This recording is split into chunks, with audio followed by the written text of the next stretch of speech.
UFC 306 is in the books, and whilst I think that the most noteworthy thing to talk about from this event was the use of the sphere and those incredible visuals, there were some very impressive performances. We only had a 10 fight card, and yet I feel like there's quite a lot to talk about from this event in terms of some of the fights that we got and some of the performances. So I'm going to highlight a few of those and then talk about the one that was the most noteworthy to me, the one that I wanted to talk about the most following this event. How did you guys find the Sphere as a show? I know there was a little bit of criticism at the start of the event.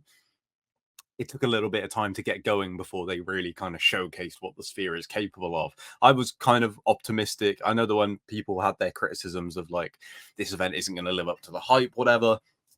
I was quite optimistic. I have seen a little bit of, obviously haven't been myself, but have watched a fair bit of footage of what the Sphere, looks like when it's in full swing. And I was pretty excited to see what it was going to look like because I had quite high hopes for it being something quite special. And I think that we did get that in the end.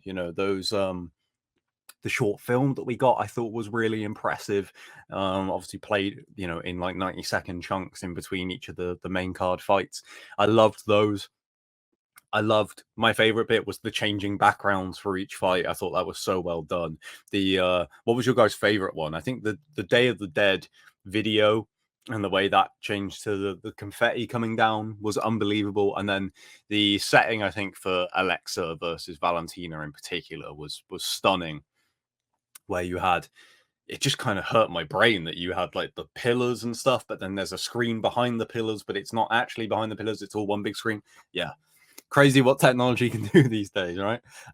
Just the simple little things like that for me really added to the event.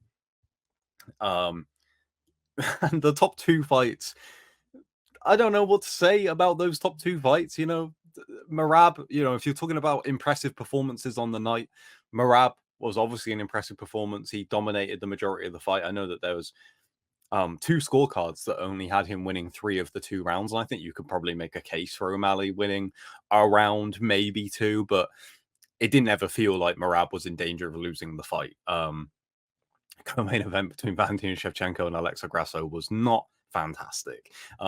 In terms of like the most significant performances, obviously Diego Lopez entering the top 5 of the featherweight division by defeating Brian Ortega. He looked very good. Not much to say there. Esteban Ribovics versus Daniel Silva is a fight that I'm going to watch so many times until the end of the year. That was a ton of fun. And Ronaldo Rodriguez versus Ode Osborne on the main card opener was also a ton of fun. But it is in the final 3 prelims where I think you should look for the most impressive performances because, of course, Diego Lopez beating Brian Ortega was very impressive. Merab Dvalishvili beating Sean O'Malley, very impressive. But obviously always knew that those guys were very capable of doing that. When I'm looking at who's the person that surprised me and impressed me the most, it is in those final 3 prelims where we got a run of a fight that I don't know how it was stopped, and then I don't know how it wasn't stopped, I should say, and then 2 fights that were stopped. Ketlin Souza's performance was, stunning. I think, in terms of the most surprising, that is probably the one I would pick out. Obviously, she was an underdog and she got the submission in that fight. The final prelim, Norma Dumont's performance against Irina Aldana was very impressive. That cut on Aldana has got to be up there with the most gruesome in UFC history. That is right up there with Gregory Rodriguez's cut. If you guys remember that one, that was also pretty gnarly to look at. But for me, the performance I wanted to highlight was the fight that came in between those 2 that I have just mentioned. That was Ignacio Bahamondes versus Manuel Torres. Bahamondes getting him out of there in the first round. And I've always been pretty big on Ignacio Bahamondes from watching him on Contender Series. Of course, a very dynamic, exciting, creative striker. And then after his first few UFC fights, I was like, maybe he's just going to be one of those guys that, you're going to tune in for because he might produce a stunning knockout. But maybe, isn't going to really progress up to the top of the division or something like that. He'll just be a guy that you'll see picking up the occasional knockout of the year contender. And he has done that. But I do think that he is proving himself to be Not, of course, he's improving as a fighter. He's still very young. He's 27. So, of course, we're seeing him get better with every fight. But I think that that was really showcased in this fight in terms of breaking through that barrier, maybe, of what he's actually capable of. And I think a big part of that is his training with Bilal Muhammad. If people don't know, I mean, Bilal was in his corner. So I'm sure a lot of people noticed this anyway, or have heard Bilal talk about it. But he's been a very, very close training partner of Bilal. Bilal literally called him his right hand man on fight week, and was like, "I can't wait for people to see what this guy is capable of," because it still feels like we're scratching the surface of him. People will know that Bilal, did part of his training camp to fight Leon Edwards in Manchester with Habib and Islam Makhachev. But the thing with training with those guys is they're very grappling heavy, of course, and Bilal is already a fantastic wrestler. Of course, that's going to make him better. Training with those guys, just the amount of high level guys that he's able to train with and grapple with and things like that, and their mentality, of course. But training with Bahamondes was kind of the Bahamondes was the guy that he got to emulate Leon Edwards. I mean, he already had him, I believe, as a training partner. So useful when you've got a guy that's that creative and that rangy as well for a lightweight. And he can replicate Leon so well because of that frame. I think obviously very different striking styles, I think, to Leon, but of course, he's got the repertoire to emulate pretty much any striker in the UFC because he is such a creative and he's got so many different weapons. Of course, I'm sure he was practicing a lot of switch kicks ahead of that fight with Bilal, ahead of Bilal's fight with Leon. He didn't fight Bilal. Why would he? But yeah, a really, really good performance. Let me pull up his record real quick on screen. This is his topology here. So yeah, as you can see, 27 years old. Literally born just over a year earlier than me, which is, I don't want to say depressing, but it is a little bit alarming, right? 11 wins by knockout. I mean, that says it all, right? 5-2 in the UFC, and back-to-back wins, back-to-back first-round finishes, and performance bonuses. Because, like I said, this guy, when he knocks people out, it tends to be pretty impressive. I mean, these last two ones have been very impressive, but that Roosevelt Roberts spinning wheel kick, spinning wheel kick. It's Monday morning. Cut me some slack. Well, it is when I'm recording this, not when you're watching it, but was incredibly impressive. But I think just that front kick he got on Contender Series and then coming in and losing his UFC debut kind of took the momentum away a little bit. Then he goes away, gets 3 wins in a row, loses a decision to Ludwig Klein, who is one of the best kind of adverts for how talent stacked the lightweight division is right now. The fact that Ludwig Klein is a guy that isn't getting talked about that much, I feel.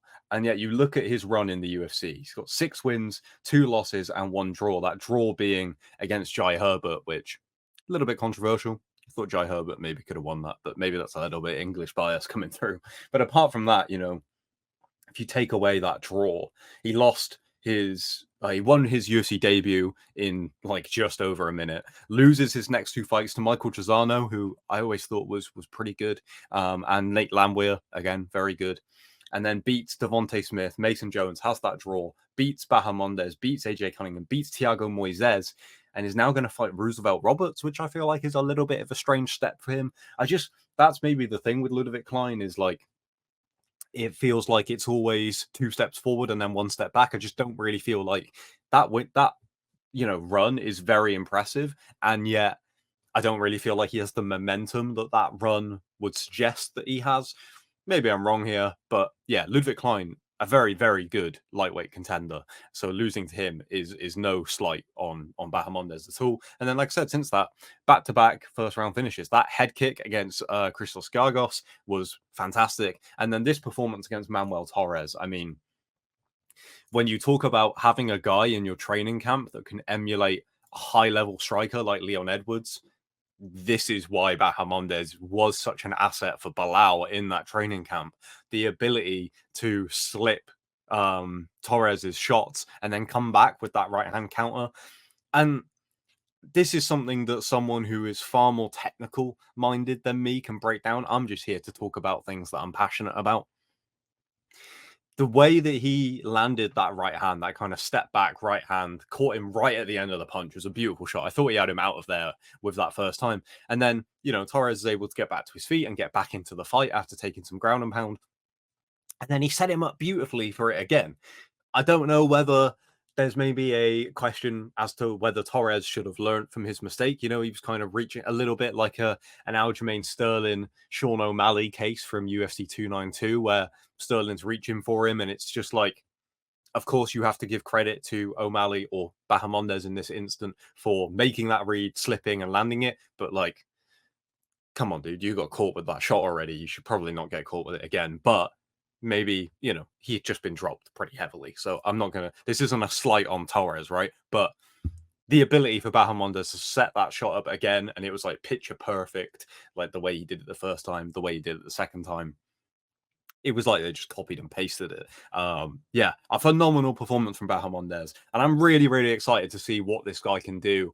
Hearing Bilal speak about him so highly, I think this was a phenomenal weekend for Bahamondes in terms of raising his stock, raising kind of the awareness to look out for this guy because he's going places. Like I said, for only a 10-fight card, I think there was a ton of impressive performances. But Bahamondes was the one where I was like, been keeping tabs on him for a long time, and this was a case of him doing what he does best. Like, we'll see what happens when he comes up against a guy that's able to take him down, and whether he's able, how he's able to do against that. You would imagine training with Bilal, he is very used to being taken down and getting back to his feet and then being taken down again, or potentially just being taken down and held down.